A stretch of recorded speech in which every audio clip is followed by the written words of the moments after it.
stripped off my uniform that I was wearing, put that in a black bag, took it into the office to our supervisor, give that to her, stood there in my underwear and said, I'm going home.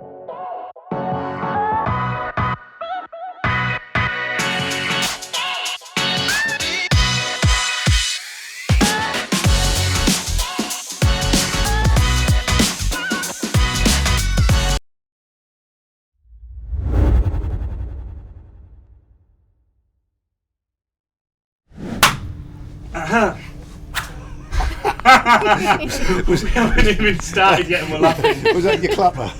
It was my clapper, yeah. A very manual clapper.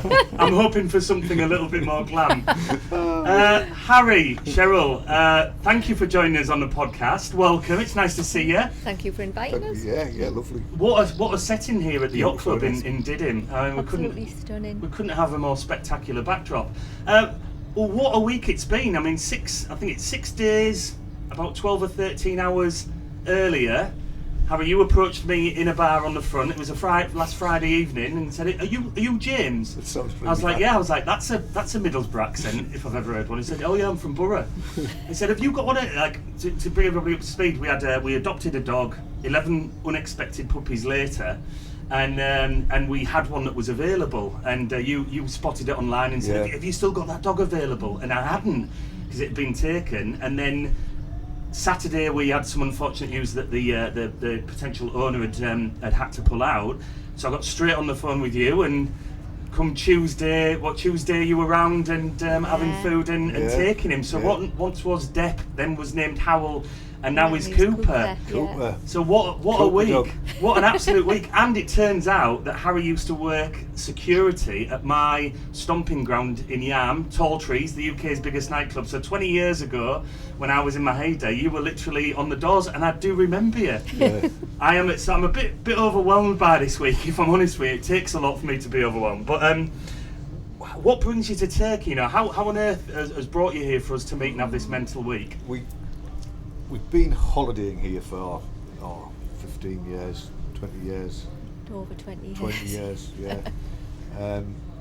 We'd been to Marmaris, Ishmael, and came here and fell in love with Altington.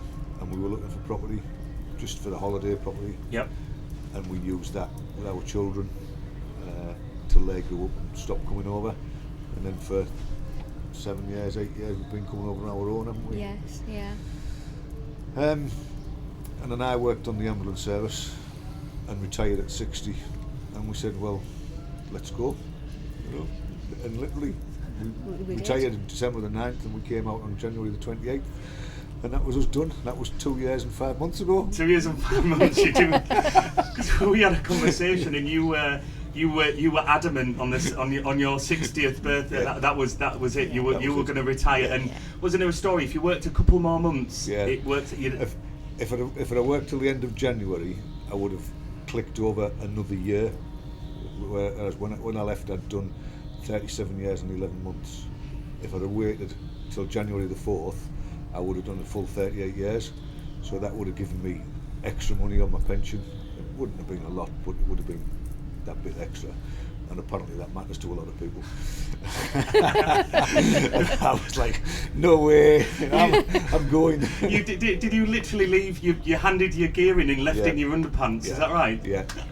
Yeah. And my uniform, and clean uniform was in a bag ready, done by Cheryl, lovely. Boots in, keys in, pass card in, stripped off my uniform that I was wearing, put that in a black bag, took it into the office to our supervisor, give that to her, stood there in my underwear and said, I'm going home. Walked out, got in my car in my underwear and drove home and never been back. Fantastic. And you literally, speaking to you guys this past week, you in many ways you literally haven't looked back. What's the transition been like, you know, coming here? Because I speak with a number of people, and there's a number that treat it like a 7-day holiday for a certain period of time and then realise it's not sustainable and is burnout. There's people that get here and straight away kind of like need a bit of a balance, you know, appreciate for what the place is. But also there's a bit of getting used to having, you know, a chunk of free time. Yeah. I mean, what's that been like for you guys, having more time, you know, than ever? I I just it feels quite normal, you know. Right. It really does. I think because the mindset that we were when we came out was that like, right, this is it. This is all we have to think about, us and this, and that's basically what we've done, isn't it? We give ourselves the first year. We said for the first year, we're definitely just going to settle in, you know, find our feet, do the things that we like to do. You know, we're not going to sit in pubs all day and drink beer. And, you know, we want our life from the UK here, but with the guarantee for 9 months of the year of sunshine, knowing that tomorrow we can do what we've planned, not let's pray it doesn't rain, you know. And that's been the biggest godsend. The ability to plan, the consistency. I mean, generally speaking, what seems apparent here is we have 9 months of sunshine and 3 months of a Turkish winter, whereas in the UK it's 9 months of poor weather, rain, bleak, you know, and you're waiting for this 3 months that may never ever turn up. That's right. Oh, we can have a barbecue tomorrow, you know. Oh no, we can't. But then, I was going to say, and then it could change. You get up that morning and the weather's totally changed its mind and it's going to pour down. Well, tell me, I mean, weather's such a huge draw here. I mean, it's got to be. Everybody brings it up when you say why here. You know, weather's always seems to be important. You know, in terms of it just makes you feel healthier, more vibrant, more alive, and you said you've got options there that you know you can plan and carry through. What are some of the other main features, some of the other pulls that drew you here, other than the weather? Well, we retired on just my pension, NHS pension, and we're poor, you know. So we needed somewhere we could live on a limited budget. You're not going to move to Monaco? No, no, we're not. And to be honest, we survive really well on my NHS pension here, you know. So much so that every day I make sure I put a post on and let all my ex-colleagues in the ambulance service and in the NHS that we're having another lovely sunny day with a cold beer on the front, you know, because we can. But you've also made that decision, you know. I think there's many people. It almost frustrates me when you might have come across this, that people say, "I wish I could do that." Well, why can't you? Exactly. Why can't you? If this is where there's a will, there's a way. Absolutely, it's so achievable. It is so achievable, and it might take a certain period of time, but you will get there. It's just about sometimes making that decision and actioning it. And you guys certainly planned that. Remind me, how long ago was it that you bought your place and you started holidaying here? 19 years. 19 years ago. 19 years, yeah. And we've had the same place for 19 years. Fantastic. And when we retired here, we upgraded it, if you like. We did modernisations. Yeah, you really increased the living area, right? Yeah, improved our living space, pushed our walls out, got rid of all the outside space. And so just so we had a big living space, you know. And so we made it a home, not a holiday home. So that's interesting. And there is a difference between the two. Yeah. You know, and lots of people do the same. They come here and they've been coming for a lot of years. Oh, we've got a nice holiday home, and then they realise you can actually turn it into a proper home, you know. And it's really nice to do. You know? Talk to me a little bit about that, because I mean, essentially, you pretty much doubled your living space, right? Yeah. What hoops do you have to jump through for that to happen in terms of regs and paperwork? We had 52 square metres of living space, and we had 48 square metres of outside space, just in balcony space, you know. And what we did was we knocked all the walls out from the bedrooms, living room, kitchen, and took all the space out of the balconies. But you have to apply for planning permission to the local council, the Belvedere. You apply to them, and then somebody has to come round. A surveyor comes round and tells you what you can and can't do, and says if it's okay, and that takes months. Was it a pretty smooth process? Yeah. Oh yeah. Yeah, it was. Really, Just the usual we waiting. Okay, so more of a waiting. I guess a waiting game's better than a game of frustration, right? Yeah. And then we moved out, and the builders moved in. I suppose it's the same anywhere. It was like, it'll be done in 6 weeks. 6 weeks went to 12 weeks, and 12 weeks went to 18 weeks. But we eventually got back, and everything was as we wanted it. Yeah, it was. Yeah. Oh, that's fantastic. So was good. Yeah, I think there's some preconceived ideas about or whether it'll take ages or there's just issues. I mean, because there have been changing regulations certainly over the past 20, 15, 10, last 5 years. I think for the better. A lot of people did extensions and alterations without planning permission. How could? It's all right. I've still got it on our lights. For all those listening, we've just had a power cut here, or the hotel room that we've been gifted. Right, here we go. Fingers crossed. So we are back in action. Turkey power cuts. I mean, we were talking rock and roll about building conversions, yeah. And then it was a Turkish power cut that knocked all the system out. The glories of trying to record and be productive here in this country. But if that's the worst case scenario, then I'll take it. But guys, I'm curious if you talk about you guys as a dynamic couple. What does how does it work on a daily, weekly basis? You know, what do you find yourselves doing? How do you work as a couple? You know, in terms of like activities, duties, cooking. You know, now you've got a small puppy. Who's well, the small puppy's been here for 2 days, so we're still linking him into everything. Yeah. But ourselves, I go to the gym 4 days a week. I'm up early doors. I'm in the gym by 9 o'clock. Monday, Tuesday, Thursday, Friday. Healthy accountability, yeah. Wednesday's day off, Saturday and Sunday, weekend off. At the moment, Sunday's still a lockdown, so we don't do a lot for that.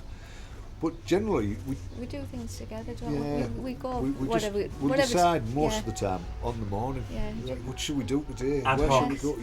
Yeah. Unless somebody says to us, do you want to go here or would you like to go there? We've just had a couple of weekends away with friends. Nice. You know, just Friday, Saturday, Sunday, weekends away. But just because we all fancied a bit of time, you know, from lockdown. Yeah, and plus it got us through lockdown. Yes. Very merrily. So yeah, most of the time we just don't plan. We'll say, shall we? There's so much to see and do, even just locally. You know, there's so many ruins near here. You know, Militos and Prien, all within 10 minutes, 20 minutes drive, and they're so fantastic to go and see. You could go once a month and still find something different. You know. Yeah. And there's so many beaches and bays around us, and blue flag beaches in Turkey. And I understand. It's just been voted the 18th best blue beach country in the world. Is that right? Yeah. That is new information. Which is pretty awesome, you know. Yeah, that's pretty cool. And because here as well, I think it's like 4% better air quality than anywhere in Turkey. The rumour is it's where the forest is, which is just behind us here. I hear that's one of the top 3 places in the world for air quality. So, you know, it's big forest. And it does make a difference on your health, doesn't it? Yes. We've not only got like organic produce locally that you could buy, there seems to be a market every day of the week that you can access, but the produce is very cost efficient, good quality, and as you say, you've just got a healthier lifestyle out here. We can talk forever about all the beautiful things and all the wonders, but what have been some of the challenges, if any, that you've experienced since, I guess, let's take us back since buying here, which was, 17, 18 years ago, and then also since the permanent move here. What challenges have you experienced? Coming here on holiday wasn't particularly a challenge. We would come out for the school holidays with the children for 3 or 4 weeks at a time, and then when they grew up and stopped coming with us, Cheryl and I would do the same. We'd come out for 3 and 4 weeks at a time to sort of acclimatise ourselves to getting ready to live here. Yeah. You know, the challenges coming here, you missed certain things, you know, from the UK, and for everybody it'll be something different. You know, a lot of people miss pork pies. Is that what we're going to first as an example? Apparently. Forget the kids and the grandkids. Yeah. It's pork pies and Marmite, right? Yeah, which is crazy. Well, missing your family, we're very lucky, aren't we? Because we've got all this these days, and we can all talk online and, you know, Zoom and all that kind of stuff. Yeah. You know, FaceTime. You know, so. I'm grateful for that. Very grateful. It's not the same. However, it's far beyond the days of getting a scratch card from a phone shop and it's £1 a minute to call for 3 minutes back home. Right. Yeah. Some of the things we miss ourselves are a variety of choice. You know, we're a bit quite foodies. Right. Yeah. You know, and most of the restaurants offer the same sort of fare. very repetitive, isn't it? And it becomes repetitive after a while. And we miss that that nice special occasion, where somebody will do something a little bit different. You can only eat so much coffee. Yeah. It doesn't matter how you cook it. Yeah, or bolognese. I see that as the title of this episode of the podcast. So much coffee. Too much coffee. Well, based on that, where if we look at 3 places that you see yourself with a nice refreshment, a glass of wine or a cold beer and a bite to eat, what would be the 3 that stands out for you? I think it's We used to go to a place called Guzdi, which was a barbecue house. So it was only small. Only small. Not much But bigger unfortunately they closed down. No, we would go there once a week without fail. Really? Because Yeah. you would get meat sweats going in there. It would just be huge trays of meat. Fabulous food. All beautifully cooked, all well marinated, lovely food. And I think. Speaking of best places to eat and drink, we've just got if you bring it, we've got a surprise visit of some cocktails. The benefits of doing a podcast at the Yacht Club, right? Nice one, lovely one. I think that creamy one has got your name on it, Cheryl. Yeah. Yeah, For sharing. it's very Yes, nice. please. Thank you very You're much. welcome. Thank you very much, And mate. that Wow. one is yours, sir. Thank you so You're much. welcome. Enjoy. We will be Cheers. recording here again. That is the way to a podcast hat. Thank you very much. Cheers, folks. guys. Cheers. Pleasure having you on. Thank you. thank you. Well, I think mine's a mojito. What have you got? Is that a pina don't- colada? Is it coconutty? It's coconutty, but there's something else. There's another flavour in there. And I don't know if it's a bit of pineapple. Harry, what you've got on with Nice. your Very rainbow nice. themed drink there? It's like a tequila sunrise A lot of with A a numbers. blue nun on the top. give it 6.5 minutes and he won't Yeah. stop talking, will he? Very nice, very refreshing. Awesome. Well, I'll be interrupted for. We've had a power cut, which was an unwelcomed interruption, and now we've had some Now we've had cocktails. some So that's maybe balanced the Yes, the recording up. But you were saying a place that Yeah. isn't around anymore, unfortunately. So give us somewhere that We is like a favourite to you. We have a lovely Indian restaurant here called the Taj Mahal, and we like to go there, but only once a month or so, because it's a sort of place to go to. Yeah. It's a bit of a treat. Yeah. Yeah. You know, and the food's really nice, and they've just had a new tandoori chicken oven put in, so you can get good tandoori chicken. Good quality. Good Yeah. quality. Good quality Because the stuff. chicken out flavour. here is amazing, it's all good chicken. You don't get bad chicken. Recently, we realised this. I went to buy to do a curry, and just chicken breast from a supermarket, and it was just. A girlfriend was saying, "What have you done to this?" It's like it's really good. I was like, "I haven't really done anything," and it is, Just top unexplained, top Yeah, quality, it's but lovely. quality. also all the organic produce as well that you can get Yeah. hold of. We think Yeah. what it is that's the reason, is that like everything is It's more back to farm nature. fresh, if you like. It's not mass produced. Even though they There's eat loads loads of of chicken, they all seem to be bred outside. Yeah. Which has just got to be good for everybody. Absolutely. So, other restaurants. Is there another restaurant that springs to mind? Have we got we're in the Marine area, or over at Simavashire, or the Temple area? Is there somewhere that stands out? There's a place just near here called the Upstairs Restaurant. Yeah. That's another one. That's another. A lot of people tend to go there for celebrations. We're going there in a couple of weeks for a birthday party. Yeah. There you go.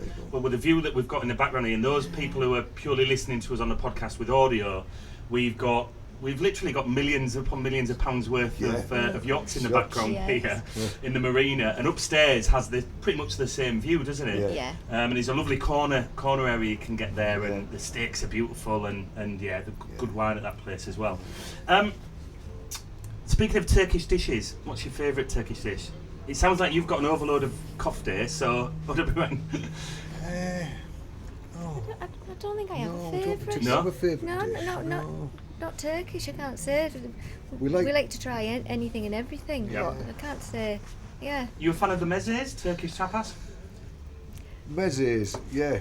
But again, it depends on where you go. Yeah. Mhm. You know, Yes. Yeah. because some of them repeat them as it is, but others make some effort. The place that we just mentioned that was closed, she would do things like cauliflower and broccoli with nuts in lime juice, you know, and you're like, what's this all about? But it just worked. And you know it's healthy. Yeah, that's you know it's right. super healthy. You know? Yeah. So, I like the marinated chicken dishes, I have to be honest. I love my chicken, you know. Are you a stickler for a chicken kebab? A shish kebab? We've had we've a few, but we're not. No, not Interesting. Really. Yeah. So not your go-to. No, it's not the go-to. No.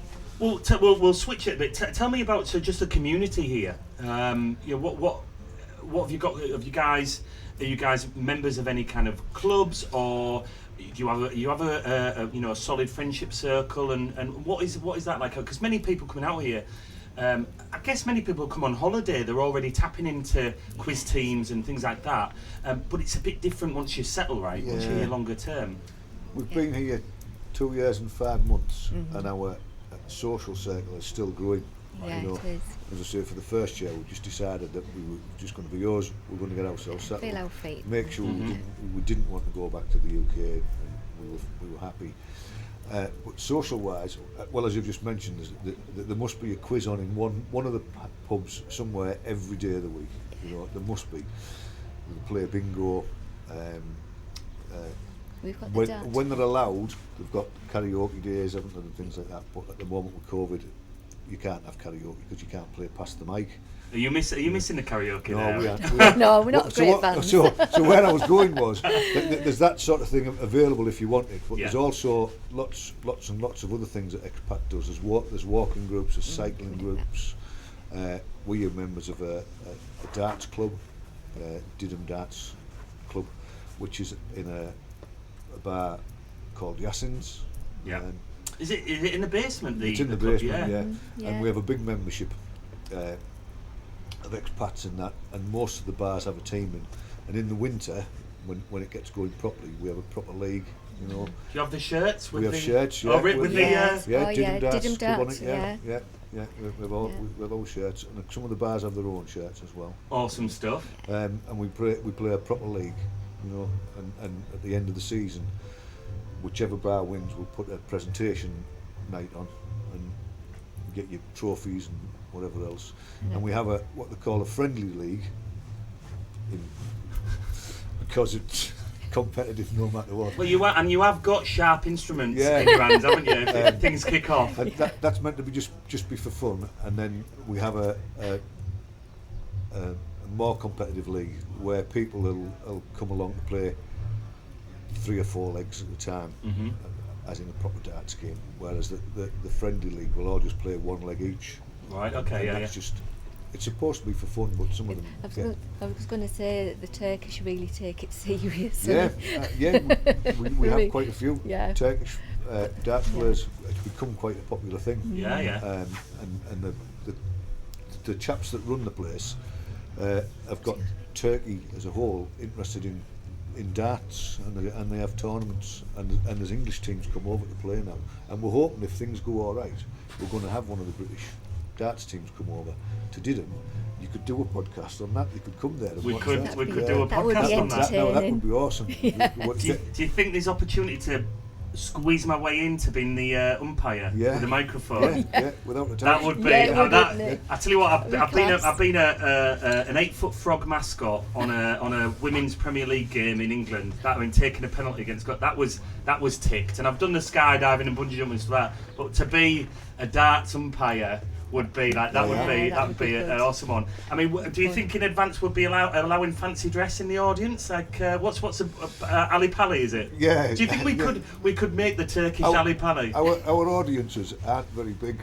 It's generally just like friends and spouses. Right. Okay. But then again, if they heard something like that going on, they might throw them in. If this darts team come over, obviously they'll bring their families with them. Yeah.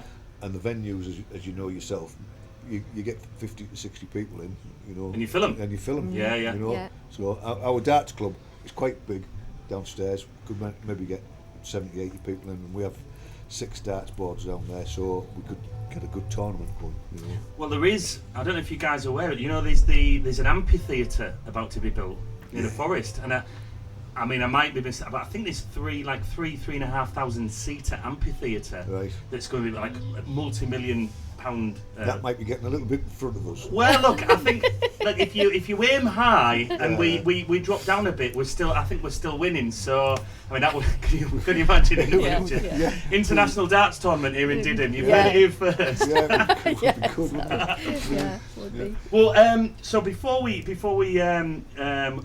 say goodbye, tell me what's your favourite season? You know, you guys have now lived here over a couple of years, so you've experienced all of the seasons. And what's your favourite season and why? Because you do get people some people escaping for the Turkish summer because it's too hot, and likewise we spoke the other day. You get a lot of people maybe heading to Goa or Thailand or on a cruise over winter because it does get a bit wet and windy here, doesn't it? Yes. But what's your favourite seasons and why? I think they're sort of spring into summer. Yeah. Yeah, and then Just as it then starts to warm up. yeah, and then it gets a bit hot, and then it goes on into autumn. Yeah. But yeah, you know when to get in the shade and when not to. Yeah. Yeah, it's the spring, autumn time. Yeah, Just for because walking and things it's that, like that. It's Yeah. that little bit more comfortable. Like today, it's probably around about 28, 29 degrees. Yeah, you and know, breezy. And Yeah, breezy. and that breeze is nice. But come July, August, we've sat around our pool and it's been 45, 46 degrees. Yeah, you know, Friday night. Which is, We we have. have literally done it just so Just to people prove a know. We point. have done it just Yeah. to prove a point. We fried an egg on the tiles. Did you really? Yeah, Yeah. yeah, Yeah. yeah, just to prove we could do it. Was that a photograph or video to send back home? Yeah. Yes, it was. Yeah. You know, the next challenge is maybe to try it on your chest, Harry, Yeah. and see if you can do that. Although I maybe shouldn't recommend that to people No, at home. don't. Well, thanks so much, guys, for being on. It's been an incredible week meeting you guys. I mean, it's a bit overwhelming to say the least. That you used to look after the doors in my favourite nightclub. It's strange how people Yeah. get connected, isn't it? And Isn't like, it? Yeah. you Isn't know, it just you a can? little Yeah. thing. And now here we are with one of your pups, and he's made a world. In 2 days, he's made a world of difference to us. He's lovely. And we have to thank you for that. Absolutely, equally in return, it's an absolute pleasure, and we've known each other less than a week, and I can definitely say we'll be friends for years. That's an Yeah. understatement. So, thank you very much. Thank you. I'll look forward to being the Turkish international darts umpire. Yeah. Yeah, some that would for be us to good. work forward to. Yeah.